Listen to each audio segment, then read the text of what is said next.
Daoibh a chuirde agus fáilte go Drámaíocht le Cillian. Is mis múntear Cillian, agus inniu tá muid chun cleachta dhéanamh ghlór dhifriúla. Cad a cear?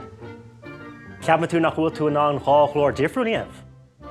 Well, chuir mé ceist seo ormh. An bhfuil tú an canna? Well, má tá tú an canna, tá tú an ghlór dhifriúla dhéanamh.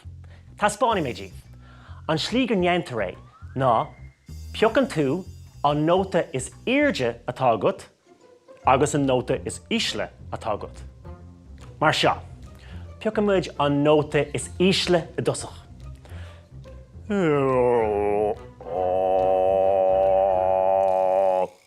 Sin man nóta is ísle. Fuaimíonn sé sin cosa le sean lad. Is sean lad mise. Now, cairíonn sé má cheasann tú cosa le an character.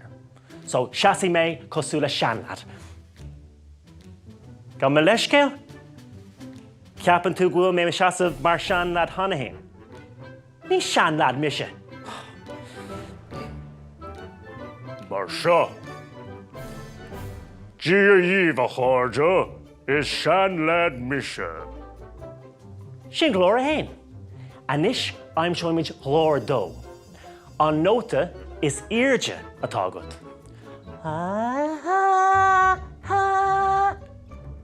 Sin man nóta is airde. Fuaimíonn sé sin cosa le buachal óg. Cear go leor. Daoibh is buachal óg mise. Nis, seasamh mé cosú le buachal óg. Tá mé bhád róhord. One second. Tá smaoinmh agam.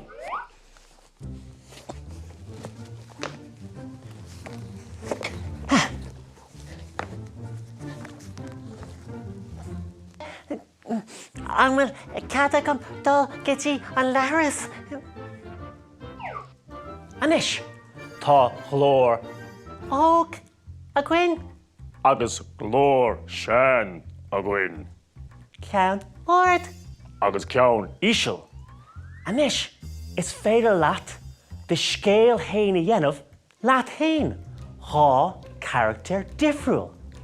Díreach mar seo.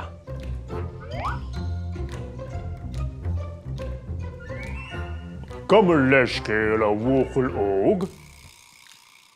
Se a chean lad. An bhfuil an tám agat. Níl óradár gom. Cén fáin nach bhfuil óradár agat. Tá tusa mí bhuainte. Tá tasa mí féach.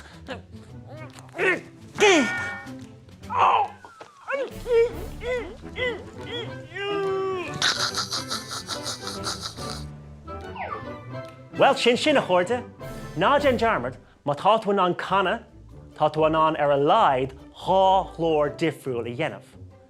Just fai an nóta is airde Agus an nóta is ísle. atá agat. Ceist amháin sa le haim. Cén is a gceapann tú go bhfuil mé? Céad? Céad fithe?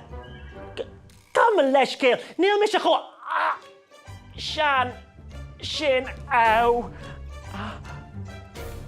Tá mé a gaiirí sean.